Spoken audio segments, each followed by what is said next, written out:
On n'est pas sorti des rangs, hein.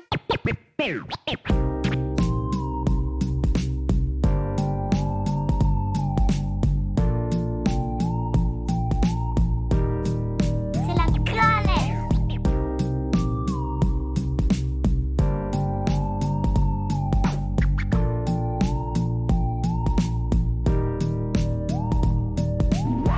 Bonjour à tous, bienvenue pour un nouvel épisode d'OPSR sur Radio Alliance Plus et Rage. Je suis toujours très bien accompagné. Salut Victor. Salut Jordan. Alors comment tu vas ? Bah écoute, super, j'ai très hâte. Ouais, franchement c'est beaucoup trop cool, on va faire notre second épisode ensemble, donc c'est un grand plaisir d'être avec toi. Je te laisse introduire le sujet. Et bah oui, merci Jordan. Alors aujourd'hui, il s'avère qu'on traverse un empilement de crises dont on a du mal à saisir les relations. Telles que la crise énergétique, la crise écologique ou la crise sociale. La question principale qui résulte de tout ça, c'est de dire en fait que l'argent existe, mais qu'il faut savoir comment l'utiliser et le répartir entre les différentes strates de la société. Pour parler de ce sujet économique très actuel, nous aurons l'immense plaisir d'accueillir aujourd'hui Jean-Marie Haribey. Bonjour Monsieur Haribey. Bonjour à vous. C'est un plaisir de vous avoir aujourd'hui et je me permets de présenter rapidement votre parcours, si vous me le permettez. Vous êtes agrégé donc de sciences économiques et sociales, vous êtes maître de conférence, maître de conférence en économie à l'université Bordeaux 4. Vous avez été coprésident de l'association Attaque France pendant plusieurs années et vous coprésidez aujourd'hui le conseil scientifique de cette organisation. Et vous avez également créé différentes revues, notamment la Revue des Possibles, et vous êtes membre des économistes atterrés et de la Fondation Copernic. Donc je vous propose de corriger mes différentes erreurs que j'aurais pu faire sur votre parcours en répondant aux 3 questions classiques de cette émission, qui sont: qui êtes-vous, que faites-vous et pour quelles raisons le faites-vous ? Eh bien, vous l'avez dit, je suis économiste professionnellement parlant, disons, et adhérent d'un certain nombre d'associations que vous avez citées également, qui sont l'association Attaque, la Fondation Copernic, et de manière un peu plus récente, puisqu'elle date maintenant de 10 ans à peu près, des économistes atterrés. Où, dans ces 3 associations, finalement, le principal travail consiste justement à décrypter l'actualité économique et sociale, et surtout à mettre en avant la possibilité de notre discours sur celle-ci. Et bien entendu, un autre discours qui soit critique des lieux communs, des modes de pensée dominants qui nous sont assénés régulièrement, soit pour aujourd'hui modifier l'assurance chômage, réformer les retraites demain, dire qu'on fait trop de dépenses publiques, qu'il y a trop de dépenses sociales et qu'il faut surtout travailler beaucoup plus. Voilà, donc tous ces lieux communs qui sont ressassés. Et ils sont tellement ressassés qu'ils finissent par être intériorisés par la population. Il doit y avoir un brin de raison dans tout ce qu'on nous dit journellement. À tel point d'ailleurs que, j'y reviendrai sans doute au cours de la soirée, la question des retraites. Et combien de jeunes n'entendront pas dire « Ah ben non, nous on n'aura pas de retraite, pour nous on n'en aura pas ». Alors le discours dominant a été tellement intériorisé que ça paraît comme une évidence. Non, ce n'est pas une évidence, c'est juste un lieu commun qui relève de l'idéologie et non pas de l'analyse économique un tant soit peu sérieuse, pour ne pas dire scientifique. Alors, je vais prendre un peu le relais pour la première partie de l'interview. Je vous avais parlé un peu en off il y a quelques minutes. Je vous attaquais un petit peu fort sur un sujet un peu d'actualité économique. J'en parlais un peu donc avec mon frère que j'avais invité l'année dernière sur le sujet de l'économie. Il m'a dit d'axer un peu l'interview, la première partie de l'interview sur l'actualité. Quand on voit l'actualité, on voit qu'il y a un croisement entre différentes problématiques. Il y a le 1er juillet, la Banque Centrale Européenne a décidé de la fin du quantitative easing pour limiter l'inflation. Il y a le fait de financer la transition écologique pour limiter l'inflation importée liée à l'énergie. Il y a le fait de soutenir le pouvoir d'achat des plus modestes. Et enfin, maintenir une dette publique soutenable. En fait, j'aimerais juste que vous puissiez m'éclaircir, si vous pouvez, car je ne vois pas comment ces objectifs sont atteignables en même temps. Pour en comprendre les contradictions ou les oppositions, et peut-être le dépassement de celle-ci, il faut comprendre dans quelle situation ce problème se pose. Je soutiens l'hypothèse, et ça depuis de très nombreuses années, heureusement je ne suis pas le seul, mais c'est malheureusement le fait d'une minorité d'économistes, je soutiens que tout ce dont nous venons de parler, là, tout ce que vous venez d'énumérer, renvoie à la crise systémique que le capitalisme mondial traverse depuis maintenant plusieurs décennies, mais qu'il a jusqu'ici réussi à compenser par une fuite en avant financière qui permet de compenser l'affaiblissement des gains de productivité du travail à travers le monde entier, et ça depuis plus de 20 ans maintenant, et la fuite en avant financière, c'est-à-dire la captation de la richesse créée, est un palliatif en quelque sorte à cette contradiction qui se situe dans l'ordre productif, dans le tissu productif. Et aujourd'hui, tous les instituts statistiques du monde entier, la Banque mondiale en tête, reconnaît qu'il y a depuis 20 ans, avec des moments de début de ce phénomène différents selon les régions du monde, mais de manière générale maintenant, tous les gains de productivité se sont réduits à presque zéro. À presque 0% par an en moyenne. Alors, c'est entre 0 et 1% selon les régions, mais la tendance, non pas à la baisse de la productivité du travail, mais au ralentissement très très fort de sa croissance. C'est-à-dire comme quand je lève le pied de l'accélérateur de ma voiture, je ne recule pas, mais je ralentis. Et au bout d'un certain temps, j'arrive au point mort, si je laisse courir les choses. Et donc, le système capitaliste traverse une telle crise dans son système productif, c'est-à-dire la capacité à faire produire de la valeur au sens économique à la force de travail, eh bien, se ralentit. Et ça, vous comprenez que c'est le cauchemar pour le capitalisme. C'est le cauchemar, puisque, en dernière analyse, à la fin des fins, au final, c'est toujours le travail qui produit la valeur économique que s'approprie pour partie, et pour grande partie même, le capital. Et donc là, c'est ça la nature profonde de la crise actuelle, sa racine profonde.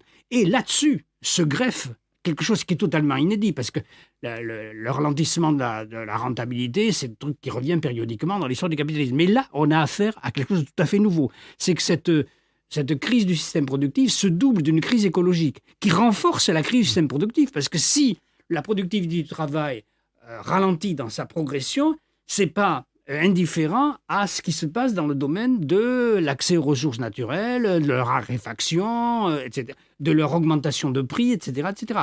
Ce soir, à la conférence, je montrerai un graphique sur l'évolution du prix des matières premières qui ne date pas de la guerre en Ukraine et de la crise qui s'en est suivie. Depuis maintenant 10-15 ans, on voit une lente mais inexorable montée du prix des matières premières, et notamment du prix des matières premières alimentaires, et à travers le monde, et que la crise ukrainienne, enfin que la guerre en Ukraine vient renforcer, évidemment. Mais donc, je pense que la crise que nous traversons, elle vient de loin. Elle vient de loin, mais bien sûr, ces racines profondes qui jumellent à la fois l'ordre social et l'ordre écologique, l'ordre environnemental, est passée sous silence. Parce que jamais personne, ou presque personne, ne fait la relation entre les deux.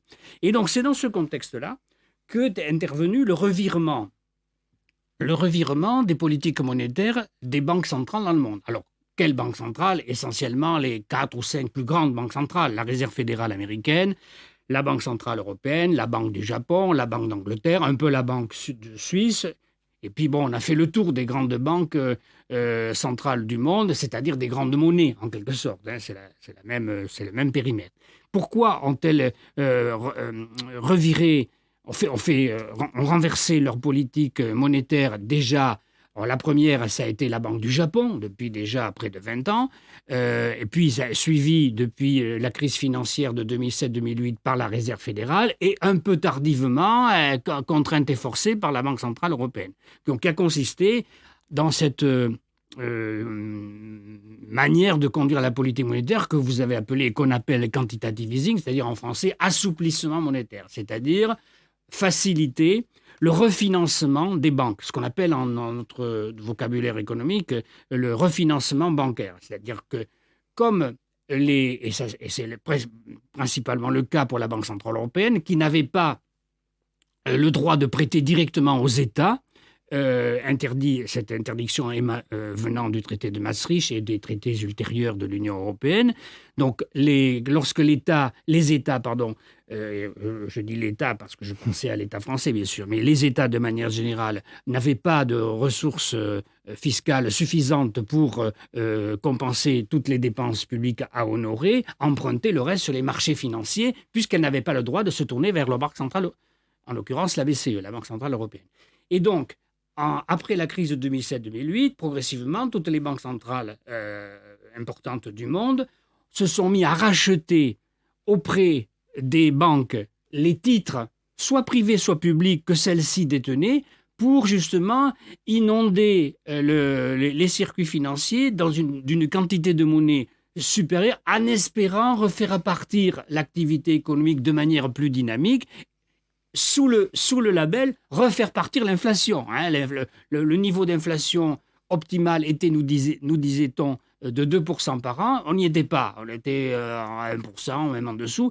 Et donc, on voulait stimuler et l'activité économique et l'inflation en facilitant l'abondement beaucoup plus facile, en facilitant l'abondement, je répète 2 fois le même mot, en liquidité sur les marchés financiers par le biais des banques ordinaires.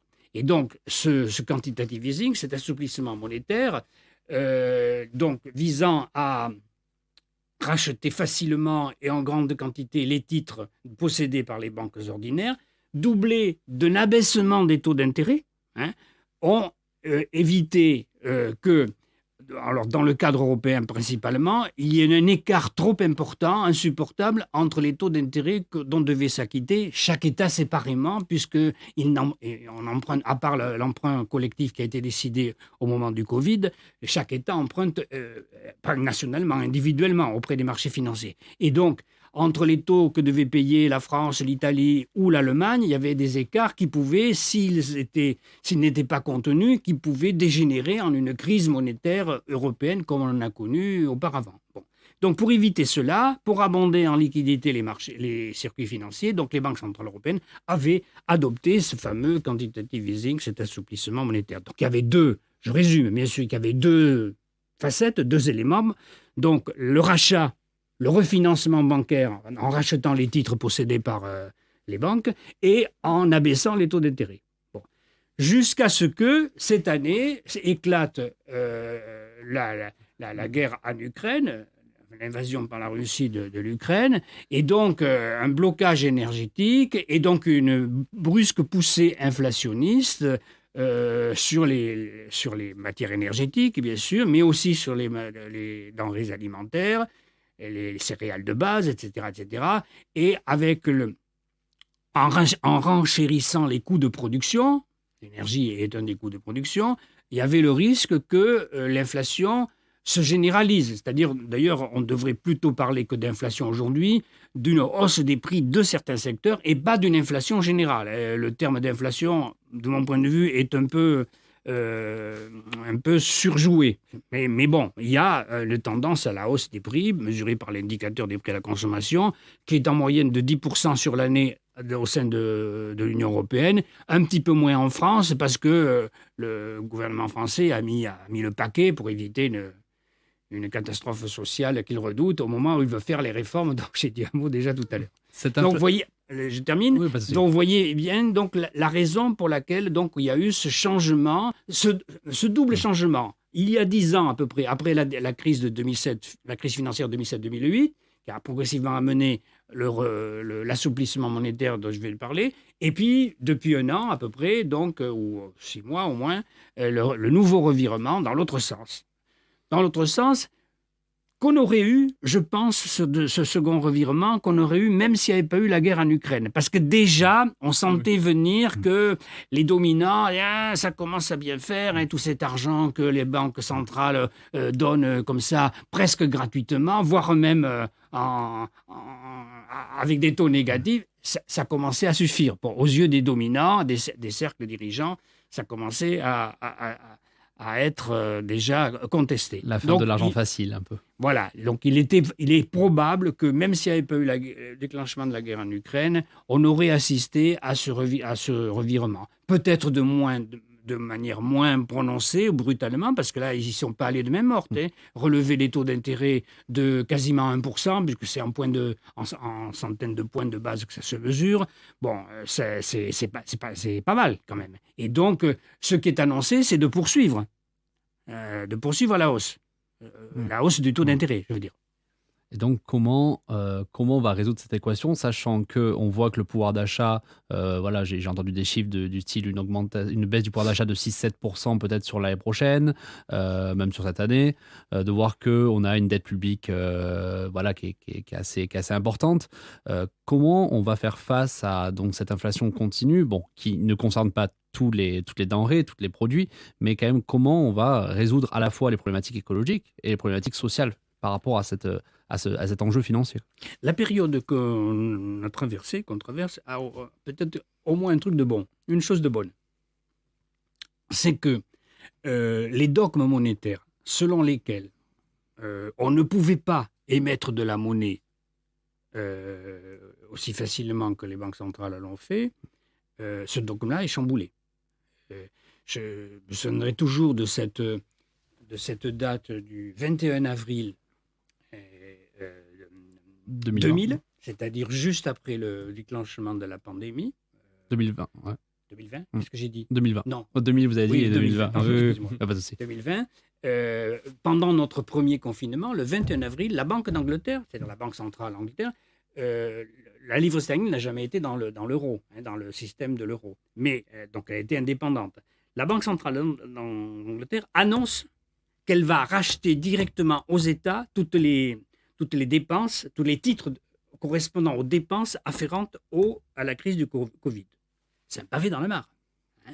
Donc, bien sûr, au sein des économistes dominants, ça a été l'effervescence. Comment une banque centrale, et pas la moindre, la Banque d'Angleterre, prête directement aux États, alors que c'était le tabou depuis Friedman dans les années 70-80. Et donc,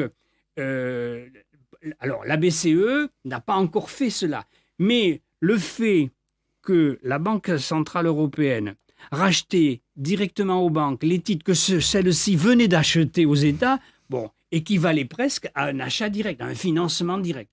Donc, on a vu réapparaître, et c'est ça là où je voulais en venir, la chose bonne que j'ai annoncée est la suivante, c'est-à-dire qu'on a vu ressurgir l'idée de monétiser les investissements publics, de monétiser les dépenses publiques, c'est-à-dire de financer, c'est le jargon pour dire le financement direct par la Banque centrale quand il y en a besoin des dépenses publiques. Et donc on en vient... Chaque État. Ouais. Oui, voilà, de chaque État, oui. Et donc on en vient à votre question sur comment on va financer tout ça, hein, la transition écologique, les objectifs sociaux. Bon, ben, on sait que quand on maîtrise l'outil monétaire, on peut, non pas dans n'importe quelle condition, pas faire n'importe quoi, mais on peut financer, c'est-à-dire anticiper le supplément de richesse que les investissements publics dont on a besoin vont procurer. Et donc, le fait qu'on sache maintenant, et c'est ça qui est de bon dans la période qu'on a reçue, c'est que l'outil monétaire doit être mis au service de la société. Aujourd'hui, les banques centrales, et notre Banque centrale européenne en particulier, c'est un peu moins vrai ailleurs, mais hélas, pour nous, la Banque centrale européenne en fait n'est que la banque des banques. C'est-à-dire elle refinance tant et plus les banques quand celles-ci en ont besoin de liquidités. D'ailleurs, au passage, je fais une parenthèse, ces banques nourries par les liquidités abondantes venant de la BCE n'en font rien, ou presque rien, sauf à alimenter les circuits financiers spéculatifs. C'est-à-dire prêter aux grandes sociétés pour acheter leurs actions, prêter les grandes sociétés pour distribuer des dividendes, etc., etc. Mais pas pour l'investissement productif, qui n'est jamais reparti véritablement. C'est d'ailleurs pas indifférent au ralentissement de la productivité du travail, parce que la productivité du travail, qu'est-ce qui est la cause de son augmentation? C'est le fait qu'on ait des équipements de productivité qui sont en dessous. Des équipements performants, qu'on ait un savoir-faire, une formation, etc., etc. Bon, si tout ça se rabougrit, la productivité du travail, elle progresse beaucoup moins vite. Bon, bref, je ferme la parenthèse. Donc, le fait qu'on sache que la Banque centrale européenne peut être une banque centrale, non pas simplement pour refinancer les banques privées, mais également pour financer directement les équipements productifs via les collectivités territoriales, via les États, ça c'est un truc extraordinaire. Ce qui, de mon point de vue, permet de calmer l'angoisse. Oh là là, où c'est qu'on va trouver l'argent pour financer tout ça? Bien sûr. Le Covid, comme vous Ouais, dites, il a voilà. prouvé, ça a prouvé ça. Voilà, Ah non. le Covid a prouvé ça. Le problème, c'est que dans presque tous les cas, même je crois que je peux dire dans tous les cas, les États ne se sont pas saisis de cette opportunité nouvelle. C'est qu'ils ont continué à emprunter sur les marchés financiers. Le budget que prépare monsieur Le Maire en ce moment, le budget 2023, il va y avoir plus de 200 milliards de déficit, hop, qui vont être empruntés sur les marchés financiers. Donc comme si de rien n'était passé depuis 3 ans de Covid. Donc on repart dans le monde d'avant, en quelque sorte. Bon, bah, merci beaucoup. Je vous propose de faire une petite pause musique et on se retrouve dans quelques minutes. À de suite.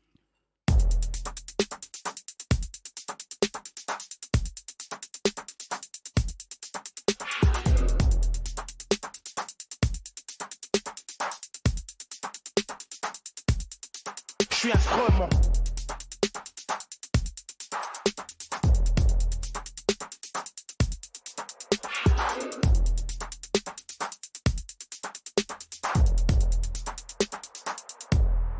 Je suis instrument. C'est soit le deal, soit c'est l'usine. Grandir dans un monde où l'altérité est assassine. Diplômé de la rue, notre vie estudiantine. La même couleur mais pas le dessin de la Martine. Si on s'arrête un instant, que nous enseigne-t-on?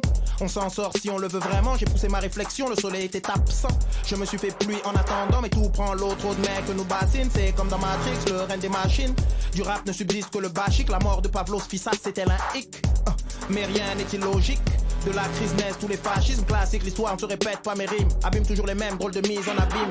Effet miroir, toutes les vies sont comestibles. Ghetto, terre et guerre intestine. Je suis né dans le pays de la guillotine. Musulman et noir de peau, qu'est-ce qui me détermine? Qu'est-ce qui se joue dans ma poitrine? Mon cœur cesse de battre parfois, c'est la routine. Est-ce dans ça qui discrimine? Je n'entérine aucune nouvelle doctrine. Ne suis-je pas un enfant de la République? La République, lyricalement, je suis instrument. Je suis instrument, lyricalement, je suis instrument. Je suis instrument, lyricalement, je suis instrument. Je suis instrument.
Nous voici de retour sur Radio Alampus et Rage en compagnie de Jean-Marie Haribé. Alors pour terminer sur la question de la crise financière et écologique, on se posait la question, est-ce que le secteur de la finance se rend compte que la transition écologique est nécessaire et même pour lui?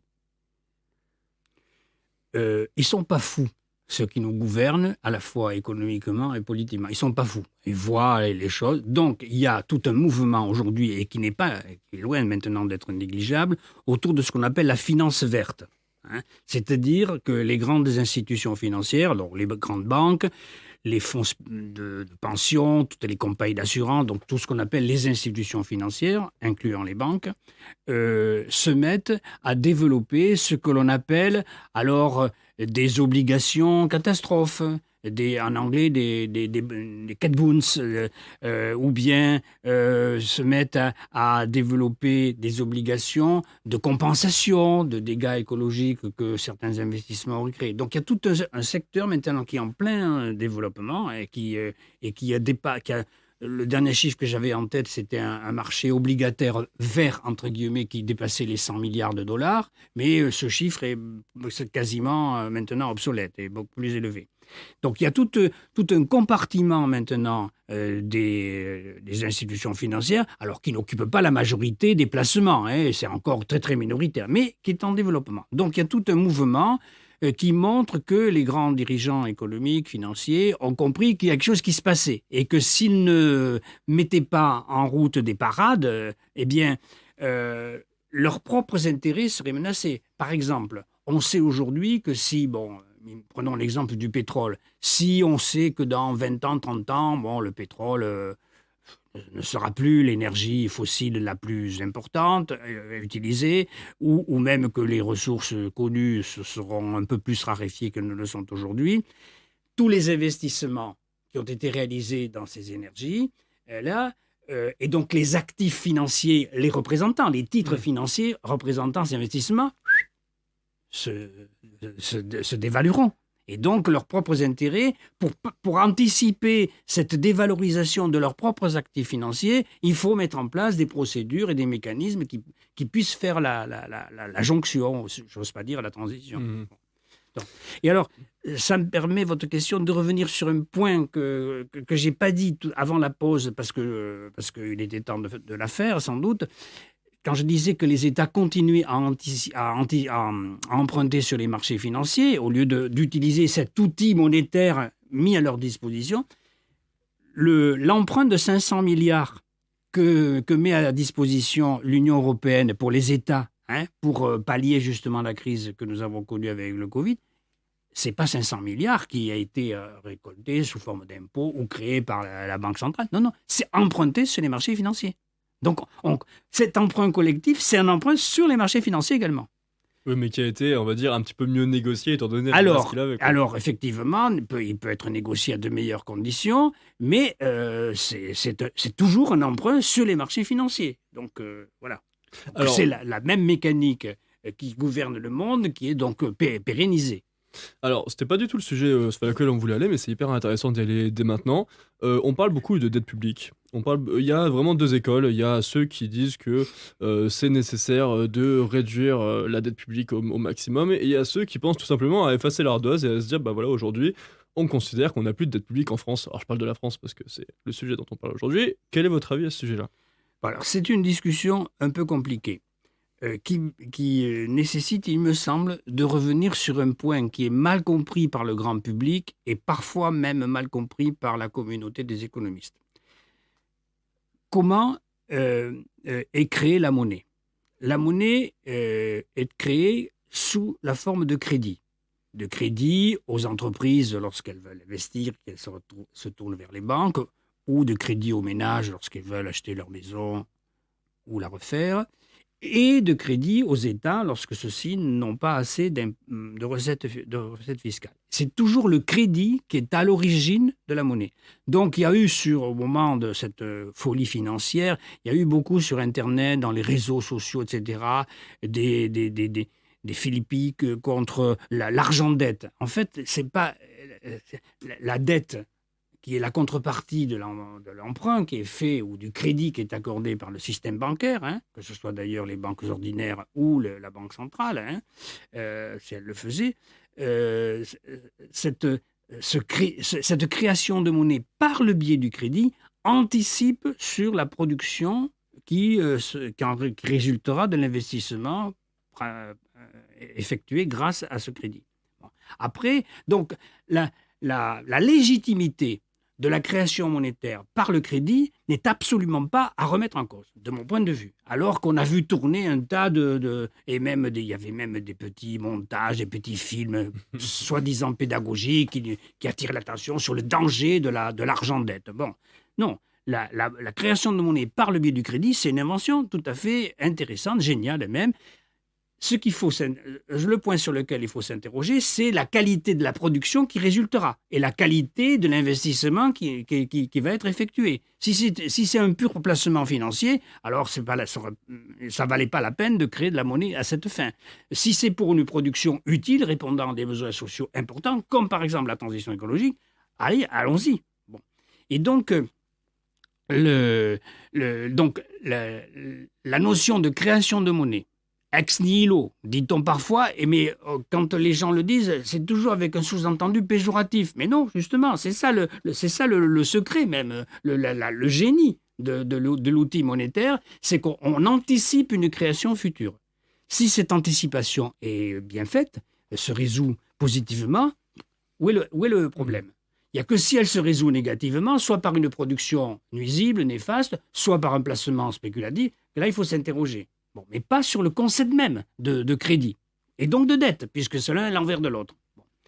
Alors, il se trouve qu'à cause justement du fait que pratiquement, enfin presque tous les pays ont enclenché depuis maintenant plusieurs décennies une réduction de la fiscalité, et surtout de la fiscalité sur les classes riches, On y reviendra juste après. eh bien, il n'y a pas de mystère. Comme il est très difficile de réduire les dépenses publiques parce qu'il faut une éducation, il faut une santé, il faut une justice, il faut une police, il faut une armée, etc., un tas de besoins, il est très difficile de les comprimer. Et donc, il peut y avoir un écart entre les dépenses qui sont relativement stables, Incompressible. incompressibles, voilà, cherchez le mot, merci, incompressibles, voire qui ont tendance à s'allonger, et puis les recettes fiscales qu'on diminue parce qu'il faut faire plaisir aux riches, qui comme ça, payent moins d'impôts et ils peuvent prêter aux États.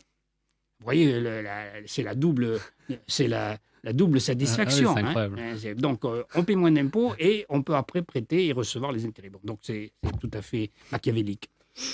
Et donc, la résolution de cette difficulté, c'était les emprunts sur les marchés financiers. Et donc, si chaque année, vous avez un déficit qui s'accumule, ça se traduit par un amoncellement sous forme de dette publique. Alors, il y a eu, il y a 2 ans, mais toujours au moment du Covid, un débat qui a traversé non pas tant les économistes hétérodoxes et les économistes orthodoxes, mais les économistes hétérodoxes eux-mêmes. Et ça a saigné un petit peu, je dois le reconnaître. Et donc, effectivement, comme la Banque Centrale Européenne accumulait les titres de dette qu'elle avait rachetés aux banques ordinaires, il y a eu un grossissement énorme du bilan de la Banque Centrale Européenne, actif-passif, et un débat s'est instauré pour savoir qu'est-ce qu'il faut faire. Est-ce qu'il faut continuer à emprunter sur les marchés financiers qui voit s'accumuler des titres dans les comptes de la Banque centrale, ou est-ce qu'il faut se dire, bon, ces dettes ne seront jamais remboursées, donc faisons un trait de... Tant qu'à faire, rayons-les, autant dire que... voilà. Mais comment on va sortir de ce système? Par exemple, si donc cette dépendance au marché financier, donc on va dire le système spéculatif qu'il y a avec, au final, la solution, c'est cette création monétaire. Parce que c'est vraiment la vraie alternative.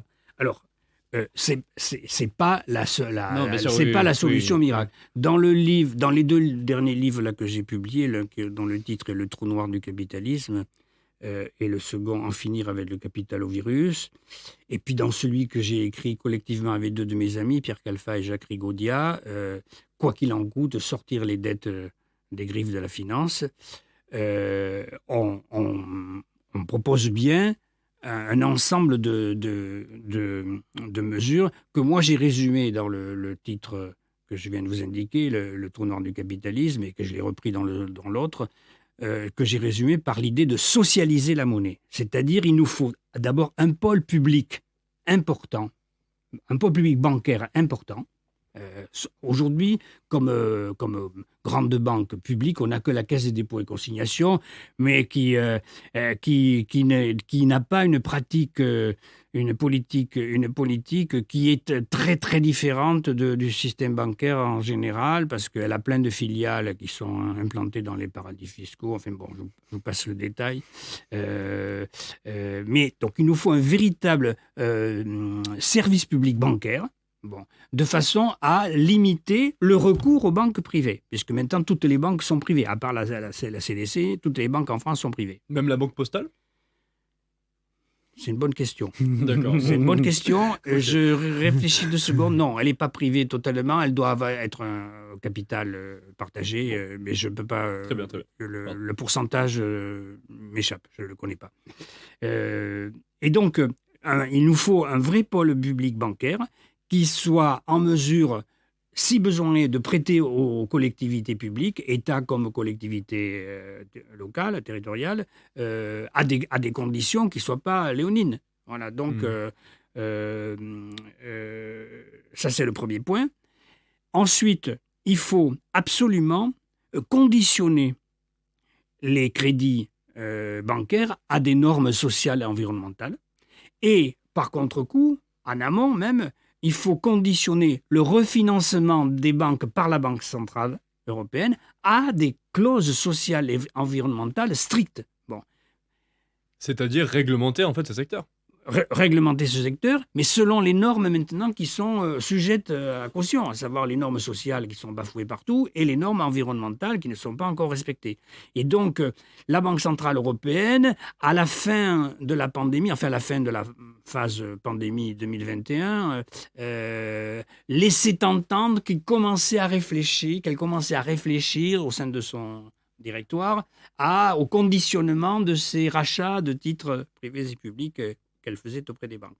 Mais pour l'instant, on n'a pas vu trop la concrétisation de cette affaire-là. Mais bon, nous, on tient beaucoup à cette idée-là, donc le conditionnement du crédit et du refinancement bancaire soumis à des normes sociales et environnementales strictes. Ce qui fait qu'on prend nos distances par rapport à la finance verte dont je vous parlais tout à l'heure.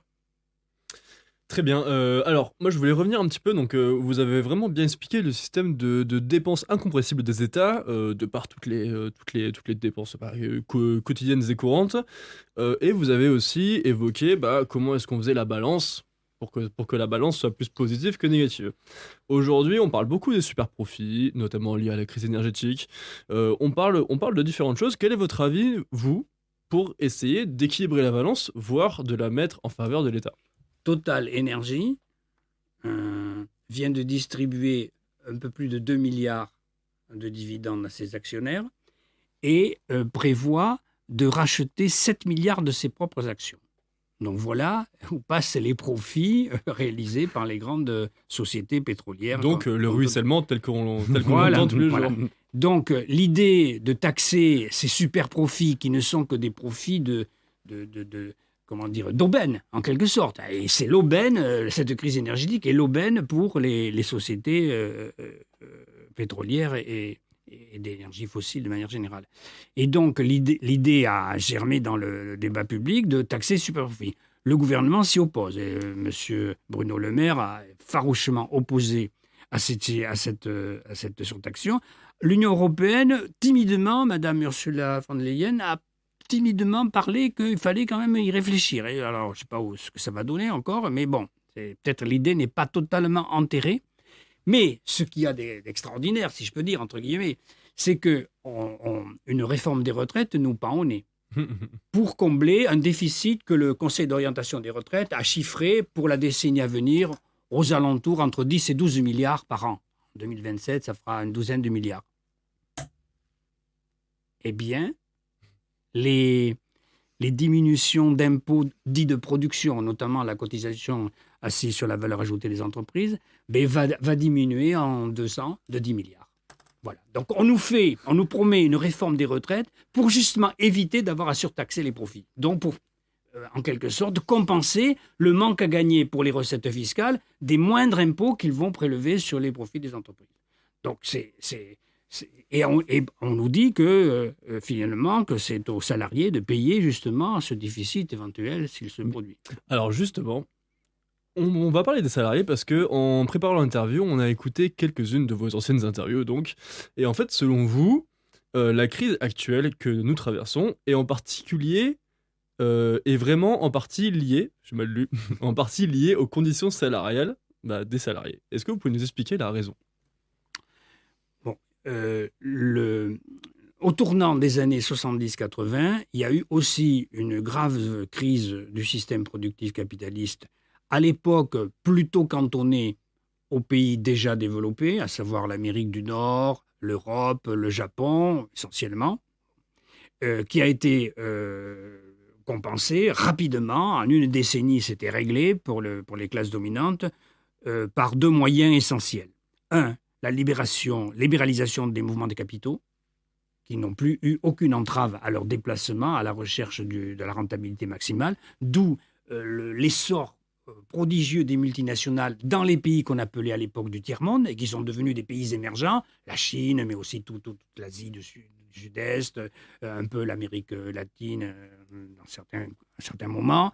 Donc, libéralisation du monde des capitaux, donc augmentation de la rentabilité parce qu'on va produire là où la main-d'œuvre ne coûte rien, ou presque rien. Et dans les pays développés, deuxième grande modification, on va modifier radicalement la manière dont on va gérer la force de travail. C'est à partir de ce moment-là que l'austérité va gagner partout, que la progression des salaires ne va plus suivre la progression de la productivité du travail, ce qui était à peu près la règle dans la période qu'on avait appelée les 30 Glorieuses, c'est-à-dire de la Seconde Guerre mondiale jusqu'aux années 70. Donc, rupture entre ces deux évolutions, productivité du travail et salaire, ce qui va provoquer un décrochement de la part salariale dans le PIB, produit intérieur brut, dans la richesse produite annuellement, un décrochement qui n'est pas mince, qui équivaut, si l'on prend simplement la tendance majoritaire ou la plus courante de la fin de la Seconde Guerre mondiale jusqu'aux années 70, par rapport à cette période-là, il y a un décrochement de 5 points de pourcentage. Donc, passant, mettons, d'à peu près 70% de la richesse annuelle qui allait au salaire, à la masse salariale de manière globale, incluant les cotisations sociales, et ça a baissé de 5% de 5 points de pourcentage par rapport à cette période-là. Donc, ce qui n'est pas rien. 5 points de pourcent par rapport à un PIB qui est aujourd'hui de 2500 milliards, c'est 125 milliards. 125 milliards, c'est pas rien. Donc là, on parle vraiment de la proportion entre la richesse générée par les personnes qui travaillent et la proportion qui est directement reversée aux personnes qui créent cette richesse. Voilà, ça, exactement. donc, Vous avez très bien compris. Donc, cette proportion a baissé. Alors, si je le mets en quantité d'euros d'aujourd'hui, 5% du PIB, ça fait à peu près, donc 10%, ça ferait 250 milliards, donc 5%, ça fait 125 milliards. 125, donc, un déplacement, on peut employer même le mot de détournement de fonds. Un détournement de fonds de l'équivalent de 125 milliards d'aujourd'hui. Voilà. Bon.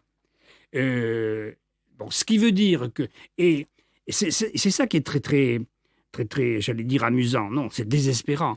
C'est que le Conseil d'orientation des retraites, là, qui vient de publier son rapport il y a 15 jours maintenant, a écrit noir sur blanc que l'hypothèse qu'il retient pour le demi-siècle à venir, c'est-à-dire jusqu'en 2070, c'est pas rien, c'est qu'il y aura une stabilité de cette part salariale au niveau bas qu'elle a actuellement, qu'elle a depuis ce décrochement dont je viens de parler.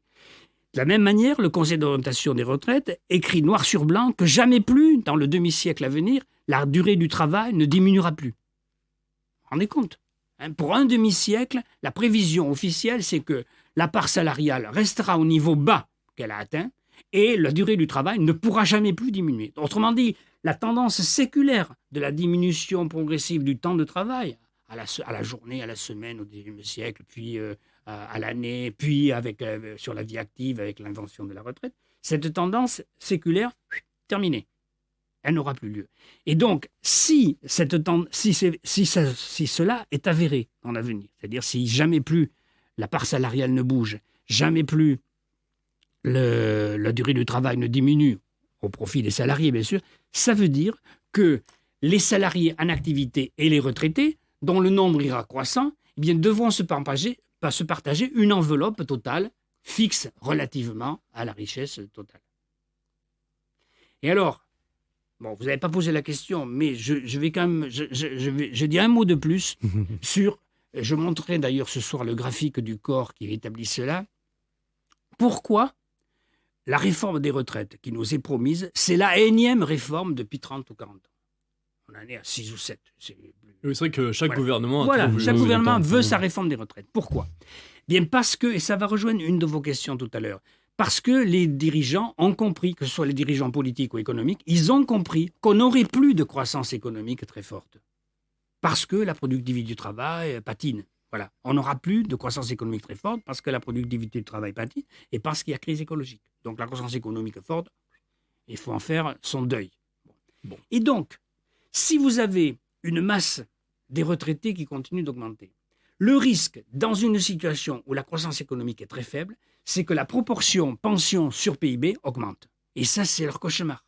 Et donc, pour éviter que la proportion des pensions sur le PIB n'augmente de trop, au mieux pour eux qu'elle reste stable, voire qu'elle diminue, alors, comme le PIB est au dénominateur de ma proportion, on suit là, le PIB est au dénominateur. Si vous ne faites pas en sorte de diminuer le numérateur, c'est-à-dire le volume des pensions, les dominants sont coincés.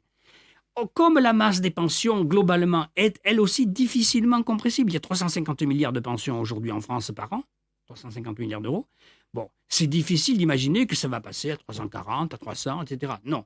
Mais on va jouer sur la diminution des pensions individuelles, vu qu'il y aura plus de pensionnés à prendre en charge. Et donc, comment ? Eh bien, en allongeant la durée de cotisation ou bien en reculant déjà la retraite, de telle sorte qu'il y ait une proportion de plus en plus grande de personnes qui ne pourront pas atteindre la date fatidique de 65 ans ou satisfaire à la durée de cotisation. Et donc, à cause de la décote, à cause de la proportionnalité entre la pension et le salaire, verront leur pension individuelle diminuer. Donc, ce qui est promis, à travers les deux hypothèses que je vous ai indiquées il y a un instant, à savoir la stabilité de la part salariale globale, incluant les cotisations sociales de manière générale, donc vieillesse, la stabilité de cette part et la non-diminution de la durée du travail sur l'ensemble de la vie, alors il n'y a plus qu'une solution à leurs yeux, c'est de diminuer les pensions individuelles, en faisant en sorte que de moins en moins de personnes puissent se satisfaire aux nouvelles conditions, aller jusqu'à 65 ans au travail, alors qu'on sait qu'aujourd'hui, il y a un actif sur deux de 60 ans qui n'est plus déjà en emploi. Et on nous dit, pour produire davantage, il faut travailler davantage. C'est vrai. Ils ont trouvé effectivement que le travail était seul à produire de la richesse économique. Mais d'allonger la durée du travail ou retarder la durée du travail, ou allonger la durée de cotisation, ça ne crée pas un emploi supplémentaire. Vous m'obligez à travailler plus tard, mais au mieux, je vais continuer à occuper l'emploi que j'ai, mais ça va pas diminuer le chômage pour autant, au contraire. Bon. Donc là, on a une entourloupe gigantesque qui se prépare, que pour l'instant, il semblerait que la population très majoritairement refuse ce recul, mais on connaît les pressions qui peuvent être exercées, l'infox qui peut être répandu, et une certaine mollesse de certains syndicats qui peuvent flancher si on leur promet une petite compensation. Bon, on a déjà connu ça. Bon, super. Alors, on va essayer de terminer assez rapidement. C'était super intéressant. Il y a plein de questions qu'on n'a pas abordées, mais c'est pas grave parce que c'était très intéressant. On va juste revenir rapidement sur l'organisation ATTAC. Oui. Donc, ATTAC, c'est l'Association pour la taxation des transactions financières et pour l'action citoyenne, que vous avez donc co-présidé pendant plusieurs années et dont vous êtes encore membre actif. Et je voulais juste rappeler rapidement les dernières actions en date que j'ai pu trouver sur votre site. Le 23 septembre, vous avez bloqué l'accès du terminal 1 de l'aéroport du Bourget à Paris, qui est communément appelé le terminal de jet privé, pour empêcher les ultra-riches de partir en week-end.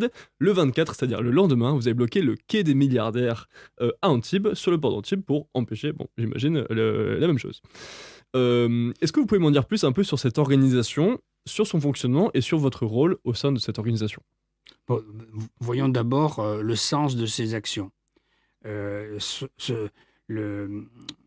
sens de ces actions, il va au-delà du fait d'empêcher un jet privé de décoller ou d'atterrir.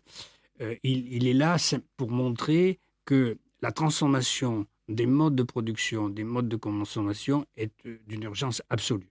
Donc là, la cible est précisée, mais bon, soyons réalistes, ce n'est pas simplement en supprimant les jets privés et les trains de milliardaires qu'on va résoudre la question écologique. Non, il va y avoir la nécessité d'une transformation profonde de l'ensemble des modes de production, que ce soit agricole, industriel, même des services et de consommation.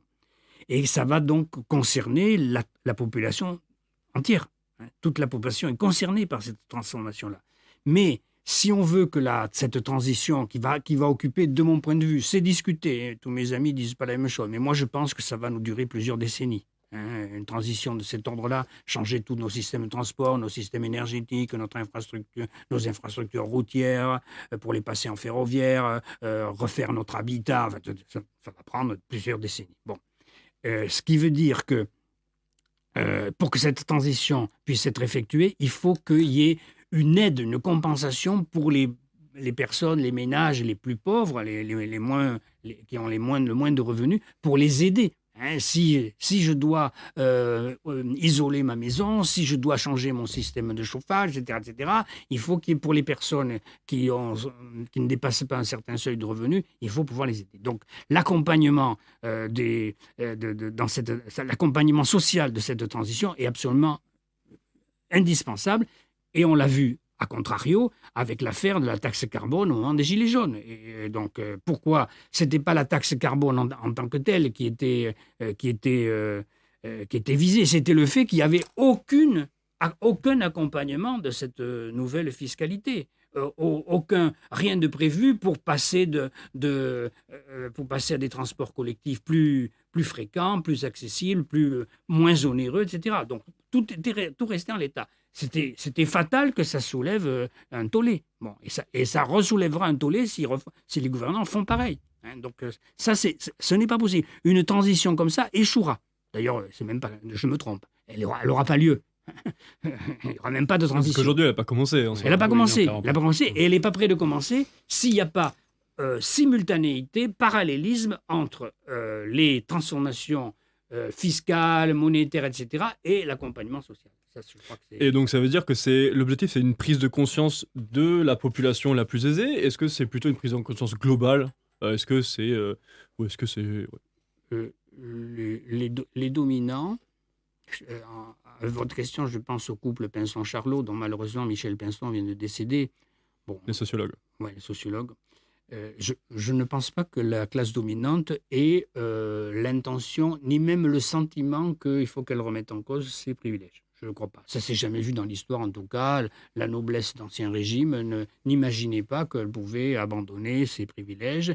Et entre guillemets, l'aristocratie financière d'aujourd'hui n'envisage pas cela non plus. Donc, je pense qu'il faudra des changements radicaux. Alors, je ne vais pas vous dire que ça va être la révolution fusil à la main, non.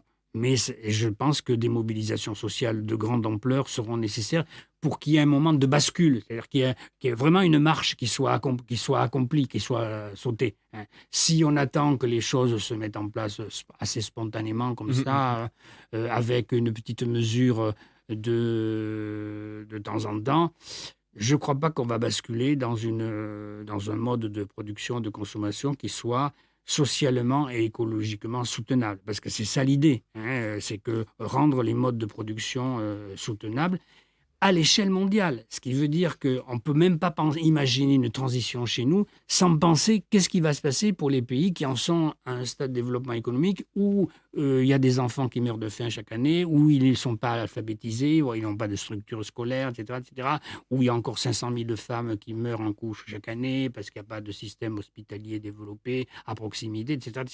Donc, l'exigence de transformation de nos modes de production et de consommation ne peut pas se mettre en œuvre si on n'a pas dans le même temps une solidarité internationale forte. Mais en disant tout cela, je pourrais résumer cela, c'est qu'on met en cause la logique capitaliste elle-même. Merci beaucoup Jean-Marie. Il reste 2-3 minutes. Je vais vous poser 4 questions habituelles que je pose dans l'émission au PSR. C'est des questions toutes simples. C'est plutôt des conseils à donner aux auditeurs. Déjà, est-ce que vous avez une œuvre à conseiller? Une œuvre? Ouais, une œuvre. Un livre, un film, quelque chose. Une œuvre... Je peux décemment pas dire quelle est ma dernière œuvre. Vous pouvez. Bon, vous pouvez, mais bien bon... sûr. Vous avez le droit de faire votre autopromotion. Hein. Oui. J'ai dit les titres de mes 2 derniers livres tout à l'heure, donc je pense que les auditeurs l'ont capté et pourront le retrouver facilement. Tout dépend du niveau de formation déjà acquis. Il y a des choses plus faciles et plus difficiles que d'autres, donc il faut faire son propre parcours personnel facilement. Mais je vais faire, puisque vous m'y invitez, je vais faire un peu d'autopromotion, mais qui ne me rapporte rien. En 2008, 2007-2008, quand la crise financière a éclaté, donc toutes les réunions publiques que je t'ai amené à faire, qu'on faisait tous, mais d'où vient cet argent? D'où vient cet argent? D'où vient cet argent? Mais c'est pas possible. D'où vient cet argent? Et j'ai écrit une petite nouvelle policière en paraphrasant le célèbre roman de Gaston Leroux, Le mystère de la chambre jaune. Hein, tout le monde connaît ce roman, dont le héros s'appelle Rouletabille. Et moi, j'ai écrit une petite enquête policière dont le titre est « Le mystère de la chambre forte », où j'explique le phénomène de la création monétaire, à quoi ça sert, ce que j'ai un peu dit très rapidement tout à l'heure, mais là, en détaillant. Et donc, vous pouvez trouver cette nouvelle sur mon site internet. Donc, les auditeurs peuvent taper « Le mystère de la chambre forte ». Ils vont taper ça, ils vont tomber sur mon site à l'Université de Bordeaux. Ils vont trouver cette nouvelle qui a été édité à la fin d'un livre d'attaque qui est épuisé maintenant, mais ma nouvelle est toujours, ma petite enquête policière est toujours utilisable puisqu'elle est sur mon site. Et quelques années après, au moment de la crise grecque, vous vous rappelez quand le Fonds monétaire international, la Banque centrale européenne et la Commission européenne ont dépêché leurs agents à Athènes pour mettre un peu au pas Tsipras et puis le mouvement Syriza, le parti politique Syriza qui avait pris le pouvoir quelques mois auparavant. Et ces experts, donc envoyés par ce qu'on appelait la Troïka, FMI, Banque centrale européenne et Commission européenne, s'appelaient eux-mêmes The Men in Black, les hommes en noir. Et dans le roman de Gaston Leroux, après le mystère de la chambre jaune, il y a une suite des aventures de Rouletabille qui est le parfum de la dame en blanc. Le parfum de la dame en noir, pardon. Et moi, j'ai fait la suite, le parfum de la banque en noir. Et donc, vous trouvez ça aussi sur... Donc, c'est une moyen de cheminer à travers ce dédale un peu incompréhensible pour le citoyen moyen. Et puis, j'en ai fait une dernière, j'arrête là, parce qu'il y a aussi une trilogie de chez Gaston Leroux, c'est Rouletabille chez le Tsar. Et j'ai fait une troisième parce qu'à un moment donné, il y a eu 3 femmes présidentes de la Banque centrale européenne, du FMI et de la Commission européenne. Et je me suis dit, donc j'ai fait j'ai mis en scène les 3 dans une troisième partie, donc que vous pouvez trouver aussi sur le site internet. Bon, voilà. J'ai fait ma promotion à laquelle vous... Mais c'était une promotion qui était non mercantile, puisque, je vous dis, il suffit de cliquer et vous enregistrez les textes. Bon, vous avez une conférence dans quelques minutes, du coup, je vais vous laisser y aller. Mais en tout cas, gentil. franchement... tout ça, j'ai même pas bu mon café. Bon, franchement, merci beaucoup, Jean-Marie. C'était vraiment passionnant. Merci beaucoup, Victor. C'était un plaisir, merci beaucoup. Merci à vous. On se retrouve très vite sur Radio Agence Plus et Rage pour un nouvel épisode d'OPSR. On n'est pas sorti des ronces, mais on peut toujours essayer. Allez, bye.